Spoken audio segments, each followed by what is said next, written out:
भूल Bhulaiyaa. Hello India, hello India. बड़ों को ढेर सारा प्रणाम, छोटों को ढेर सारा प्यार और मेरे सारे सब्सक्राइबर कैसे हैं आप सबको ढेर सारा Ram Ram. Ganpati Bappa Morya. Welcome back to my YouTube channel Simmi की डायरी ऑफिशियल में आप लोग का ढेर सारा स्वागत है। दोस्तों, भूल भुलैया का 4th एपिसोड।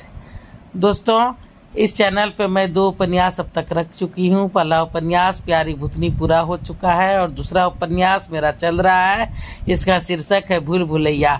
इसका 3 एपिसोड में रख चुकी हूँ। आज मैं चौथा एपिसोड रखने जा रही हूँ और चौथा एपिसोड में जैसा कि आप लोगों ने अब तक देखा है भूल भुलैया में कि सेठ लक्ष्मीदास और उनकी पत्नी यशोदा को बच्चा नहीं होते हैं। हर बार मरा हुआ बच्चा पैदा होता है और उसका यूट्रस भी खराब हो गया है, तो बच्चा होने की कोई उम्मीद नहीं है। तो सेठ लक्ष्मीदास अपने डॉक्टर दोस्त रमन की मदद से एक लड़की को गोद लेते हैं और उसका नाम रूपाली रखते हैं। समय बीतता जा रहा है, रूपाली बड़ी हो जाती है और अब कॉलेज में पढ़ने लगती है। तो रूपाली की मुलाकात जो है सो राकेश से होती है, जो उसे काफ़ी तंग करता है और परेशान करता है। और आज फिर से जो है सो राकेश से रूपाली की भेंट हो जाती है जब वो थिएटर के बाहर अपने 2 दोस्तों के साथ होती है। वो फिल्म देखने गई है तो राकेश उससे बोलता है कि चलो मैंने टिकट ले लिया है, अब चलो अंदर में बैठ के देखेंगे मूवी देखेंगे। तो उसके दोनों दोस्त जो है उसके साथ जो गई थी कंचन और कुमुद, वो दोनों हंस पड़ती है। रूपाली गुस्से से लाल हो जाती है और दोनों को डांटते हुए चुप कराती है। अब आगे 4th एपिसोड में मैं आप लोगों के समक्ष रखने जा रही हूँ, तो देखिए कैसा लगता है। राकेश बोलता है कि देखिए साली साहिबा, अब सब कुछ आप लोगों के हाथ ही है, जरा मेरी पैरवी करा दीजिए मेम साहब से तो कुछ बात बने। रूपाली बोल रही है गुस्सा में कि मैं डैडी से तुम्हारी शिकायत करूंगी। राकेश बेशर्मों की तरह हंसते हुए बोलता है बहुत खुशी से, मैं तुम्हारे इस कोड वर्ड का मतलब अच्छी तरह से समझ रहा हूँ। उधर तुम बात करो, इधर मैं शहनाई का इंतजाम करता हूँ। रूपाली अपना माथा ठोकने लगती है और बोलती है कि किस पागल के चक्कर में मैं पड़ गई। चलो अब यहाँ से चलो, इससे पार पाना मेरे बस की बात नहीं है। फिर गाड़ी स्टार्ट करके वो सहेलियों के साथ वहाँ से निकल आती है। राकेश गैरेज में काम कर रहा होता है। तभी जो है सो सेठ शंकर दयाल का ड्राइवर गाड़ी रोकते हुए कहता है कि देखो भाई, इसमें क्या खराबी आ गया है। फिर पॉकेट से कार्ड निकाल करके अपना विजिटिंग कार्ड देता है और राकेश के हाथ में थमा देता है और बोलता है कि इस पते पर गाड़ी को ठीक करके पहुंचा देना, मैं थोड़ा सा हड़बड़ में हूँ, मैं जाता हूँ। राकेश बोलता है कि ठीक है, कह के कार्ड पॉकेट में रख लेता है। राकेश गाड़ी ठीक करके जब बताए हुए पते पर पहुंचता है तो गाड़ी को पार्क कर देता है हवेली में। और जब गाड़ी चाबी ड्राइवर को दे करके वापस लौटना चाह रहा है तभी उसकी नज़र रूपाली पर पड़ती है जो पौधों को पानी दे रही है। राकेश मुस्कुरा करके रह जाता है और मनी मन सोचता है, ओह तो आप इस शंकर दयाल की बेटी हैं और अब तक मुझसे झूठ कहती आई हैं कि मैं सेठ लक्ष्मीदास की बेटी हूँ। राकेश कोठी से बाहर आकर के बहुत देर तक रूपाली के बाहर आने का इंतजार करता रहता है, पर वो नहीं आती है। तब वो थक करके जो है सो वहाँ से चला जाता है। अब तो जैसे राकेश को आदत सी हो गई थी, जब भी फुर्सत मिलता वो कोठी के बाहर किसी न किसी दुकान पर बैठकर उसके बाहर आने का इंतजार करता रहता, पर सब बेकार। उसे रूपाली बाहर आते नजर ही नहीं आती। वह मन महसूस कर रह जाता। एक दिन फाटक के दरबान ने आखिर उसे टोक ही दिया। क्या बात है भाई, तुम कौन हो? आजकल इधर रोज चक्कर लगा रहे हो, रोज चक्कर काटने लगे हो, मैं देख रहा हूँ। राकेश ने रौब जमाते हुए बोला, तुम्हारी छोटी मेम साहब का दोस्त हो। दरबान बोलता है, कौन छोटी मेम साहब? मेरी छोटी मालकिन तो लंदन गई है अपनी पढ़ाई पूरी करने के लिए। राकेश का दिमाग ठनक जाता है। बोलता है, वो लड़की जो उस दिन फूल में पानी दे रही थी, वही। दरबान हंसते हुए बोलता है, वो तो तुम सोनाली बेटी की बात कर रहे हो, वो तो मेरी रोजी बेटी की सहेली है। उसकी माँ यहाँ काम करती है, कभी कभी वो भी आ जाती है अपने माँ का हाथ बटाने के लिए। फिर सोना मेरी जो छोटी मालकिन है उससे उसकी खूब पटती है, दोनों बिल्कुल बहन की तरह रहती है, एक दूसरे को बहुत ही चाहती है। सो सेठ और सेठानी भी उसे अपनी बेटी की तरह ही मानते हैं। राकेश हंसता हुआ बोलता है, जी मैं मैकेनिक हूँ, उस दिन गाड़ी लेकर आया था ना आपका, याद नहीं है? दरबान बोलता है, अरे हाँ अब याद आया। राकेश बोलता है, अच्छा तो मैं अब चलता हूँ। दरबान हंसते हुए बोलता है, हाँ जाओ, वैसे भी आज सोनाली नहीं आई है। जो तुमसे भेंट होगी। राकेश जी कह के शर्मा गया। दरबान हंस पड़ता है। राकेश मोटरसाइकिल स्टार्ट करके वहां से निकल जाता है। रास्ते भर सोचता रहता है, वो तो मेम साहब भी अपुन की तरह गरीब है और रौब तो देखो महारानी के राजकुमारी की तरह रहती है। लगता है उसके ये ठाठ बाट, ये गाड़ी, ये कपड़े सब उसकी बहन समान सहेली सोना की मेहरबानी से ही है। तभी तो सेठ का सही सही नाम नहीं बताया था ताकि उसकी झूठ पकड़ी न जाए। अपने आप को सेठ लक्ष्मीदास की इकलौती बेटी बता रही थी। कहाँ सेठ शंकर दयाल और कहाँ सेठ लक्ष्मीदास। अरे सेठ लक्ष्मीदास का नाम तो सभी जाएरे गेरे को पता है, सो बक दिया होगा उसने भी, मैं सेठ लक्ष्मीदास की बेटी हूँ। ऊपर से नाम भी देखो क्या मैच करता हुआ बताई, सोनाली रूपाली। अरे वाह, क्या डबल रोल का खेल खेल रही है मेरे साथ। मैं भी देखता हूँ कि ये सब नाटक वो मुझसे कब तक करती है और अपनी असलियत मुझसे कब तक छुपा कर रख पाती है। राकेश बात को अपने विचार में खोया हुआ ही मोटरसाइकिल से गैरेज पहुंच जाता है और गैरेज पहुंच करके भी कुर्सी पे चुपचाप बैठा रूपाली और सोनाली के संबंध में ही सोचता रहता है। तब तक उसका दोस्त नवल आ जाता है और पूछता है, क्यों यार, जब से आए हो चुपचाप बैठे हो, क्या बात है। राकेश बोलता है, अरे यार क्या बताऊं, एक मैं ही अपने आप को 30 मार खां समझता था। समझता था, पर ये रूपाली की बच्ची तो मुझसे भी 2 कदम आगे निकली। नवल बोलता है, वो कैसे। राकेश बोलता है, मुझसे कहती है कि मैं सेठ लक्ष्मीदास की बेटी रूपाली हूँ और वो सेठ शंकर दयाल की नौकरानी सोनाली है। नवल आश्चर्य से बोलता है, क्या बकते हो। राकेश बोलता है, अरे हाँ यार, मैं सच कर रहा हूँ, सब कुछ अपनी आंखों और कानों से देख चुका हूँ, सुन चुका हूँ। नवल बोलता है, तो क्या अब उसका पीछा छोड़ दोगे, क्या इरादा है तुम्हारा। तुम्हारे राजा बनने के ख्वाब तो चले गए। राकेश बोलता है, अरे वही तो मैं तब से अपने दिल को टटोल रहा हूँ, लेकिन मुझे लगता है कि मैं उसके पैसे से नहीं बल्कि सचमुच में उससे ही प्यार करने लगा हूँ। और अब तो जब हम लोगों के बीच में पैसा नहीं है तो हम दोनों की शादी में तो कोई अड़चन नहीं आएगी। मैं सोचता हूँ कि मैं उसके घर का पता मालूम करके सीधे उसकी माँ से ही इस बारे में बात कर लूँ।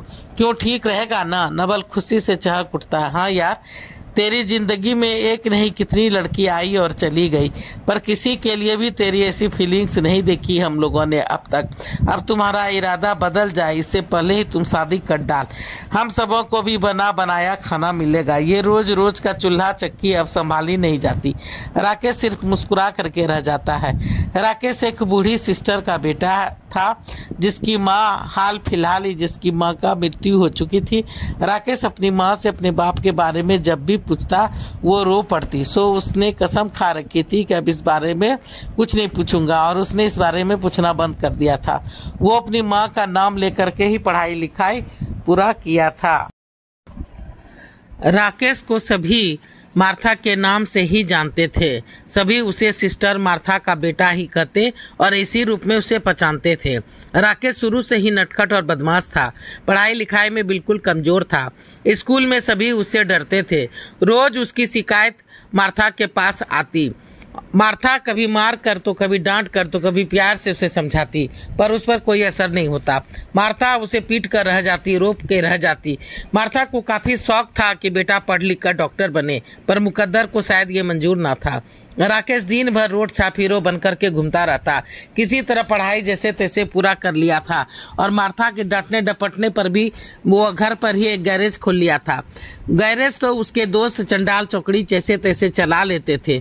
उसने अपने गैरेज में सारे चंडाल चौकड़ी दोस्तों को भर लिया था। गैरेज तो उसके दोस्त लोग जैसे तैसे चलाते और वो दिन भर हीरो बन के मजनू की तरह इधर उधर घूमता रहता। मार्था उसे बहुत समझाती, शादी कर ले, घर बसा ले कहती, पर उस पर कोई भी असर नहीं होता। औरत तो जैसे उसके लिए खिलौना भर थी, खेला और फेंक दिया। शराब, जुआ, कोठा, कोई भी चीज ऐसा नहीं था जो राकेश के लिए नया हो। इन सब बातों का ही मार्था के स्वास्थ्य पर बहुत बुरा असर पड़ा था और वो दिन रात बीमार रहने लगी थी। फिर अपनी बीमारी से जूझते जूझते वो एक दिन इस दुनिया को छोड़कर चली गई थी। 1 साल पहले ही उसकी मृत्यु हो चुकी थी। मरने के पहले उसने अपने बेटे से कहा था कि अगर तुम सुधर जाओगे तो मुझे शांति मिलेगी, वरना मैं मर करके भी चैन से नहीं रह पाऊंगी।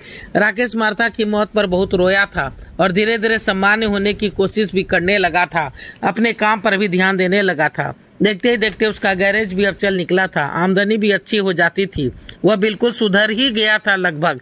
पर जब से उसकी जिंदगी में रूपाली आ गई थी, वो फिर से न चाहते हुए भी रोड छापीरों की तरह उसके आगे पीछे मंडराने लगा था। सोनाली बस स्टॉप पर खड़ी बस का इंतजार कर रही थी, तभी 5-6 लड़के वहां आ जाते हैं तथा उसके साथ छेड़खानी करने लगते हैं, गंदी गंदी बातें बोलने लगते हैं। सोनाली परिस्थिति को भांप कर धीरे धीरे पैदल ही रोड पर आगे बढ़ने लगती है। गुंडे भी उसके पीछे हो लेते हैं तथा उसके साथ जबरदस्ती करने की कोशिश करते हैं। सोनाली चिखने चिल्लाने लगती है। इतने में राकेश मोटरसाइकिल से उधर से गुजरता है तो सभी को मार पीट कर वहां से भगाता है। फिर सोनाली की ओर देखता है तो उसके मुंह से निकल जाता है, अरे तुम आज ये गरीबों जैसी हालत क्यों बना रखी है तुमने? कहाँ गए तुम्हारे कार और जीप? सोनाली कुछ नहीं समझ पाती है, अपने ड्रेस को ठीक कर किताब कॉपी उठा लेती है। राकेश बोलता है, तुम ही सलवार कुर्ती में ही ज़्यादा अच्छी लगती हो, वो लड़कों वाले कपड़े तुम पर नहीं फपते। फिर अपनापन जताते हुए कहते हैं, चलो तुम्हें तुम्हारे घर तक मैं छोड़ देता हूँ। सोनाली बिल्कुल पागल की तरह उसे देखते हुए कहती है कि आप मेरे बारे में सब कुछ जानते हैं, आप मुझे पहचानते हैं, आखिर आप हैं कौन? राकेश अर्थ भरी मुस्कान लिए बोलता है, हाँ बिल्कुल सब कुछ जान गया हूँ। फिर अपने से पर्दा कैसा, चलो बैठो रूपाली। सोनाली, जी मेरा नाम। राकेश बीच में ही बात को काट कर कहता, हाँ भाई हाँ, तुम्हारा नाम रूपाली नहीं सोनाली है, मुझे पता है। फिर मुझ पर विश्वास है तो बोलो, नहीं है तो बोलो। सोनाली बोलती है, जी आपने अभी अभी मेरी रक्षा की है, आप पर विश्वास नहीं करने का सवाल ही नहीं उठता है। राकेश बोलता है, ये हुई ना तमीजों वाली बात, तुम्हारे मुंह से अपने लिए आप सुन करके बहुत अच्छा लग रहा है। सोनाली जी मोटरसाइकिल स्टार्ट कर देता है राकेश और बोलता है कि बैठो। फिर मोटरसाइकिल पर बैठकर चल पड़ते हैं। रास्ते में राकेश कहता है, किस कॉलेज में पढ़ती हो? और साथ ही साथ और भी कई तरह के सवाल पूछता है। राकेश सोनाली बात करते हुए चले जाते हैं। राकेश उसे तरह तरह के सवाल पूछता है। सोनाली बहुत ही सीधे और अपनेपन से सारे क्वेश्चन का उसका जवाब देती है। राकेश मुस्कुरा के रह जाता है, सोचता है कि लगता है इसकी असलियत अब मुझे पता चल गई, इसलिए इसकी सारी अकड़ जो है सो ये भूल गई है और भूल करके बड़ा भोली बन रही है। सोनाली राकेश के साथ अपने घर के सामने रुकती है, राकेश को अंदर चलने कहती है। राकेश अंदर आता है। अंदर सोनाली की माँ जया बैठी मशीन से कुछ सिलाई कर रही थी। सोनाली बोलती है, आइए ना। राकेश बोलता है, नमस्ते माँ जी। सोनाली बोलती है, हाँ माँ, ये राकेश जी हैं, आज ये नहीं होते तो तेरी बेटी की न जाने क्या हाल होती। आज इन्होंने मेरी रक्षा की है कुछ गुंडों से। फिर सोनाली ने सारा हाल अपनी माँ जया को कह सुनाया। जया बोलती है, जा बेटी इसके लिए चाय नाश्ता बना ला। जया राकेश से पूछती है, घर में कौन कौन है? राकेश बोलता है, कोई नहीं है माँ जी, बस अकेला ही हूँ, कुछ दोस्तों के साथ मिलकर गैरेज चलाता हूँ तथा सभी साथ में ही हम सब रहते हैं, वही लोग मेरे परिवार जैसे हैं और परिवार के वही सदस्य हैं। जया बोलती है, तुम्हारी शादी हो गई है क्या? राकेश झेपते हुए बोलता है, नहीं माँ जी, मेरा तो माँ बाप है ही नहीं, कौन करेगा मेरी शादी। सोनाली चाय नाश्ता ले आती है। राकेश चाय नाश्ता करके चला जाता है। अब तो सोनाली जब भी सेठ की कोठी से बाहर निकलती तो राकेश मिल ही जाता। फिर राकेश उसे उसके कॉलेज तक भी पहुंचा जाता, कभी साथ में वो साथ में भी ले जाता है। इस तरह से अब दोनों एक दूसरे के साथ मिलते जुलते काफी करीब आ गए थे। तो दोस्तों, मैं यहाँ तक रख रही हूँ भूल भुलैया का चौथा पार्ट। फिर अगला पार्ट लेकर के आप लोगों के समक्ष आऊंगी।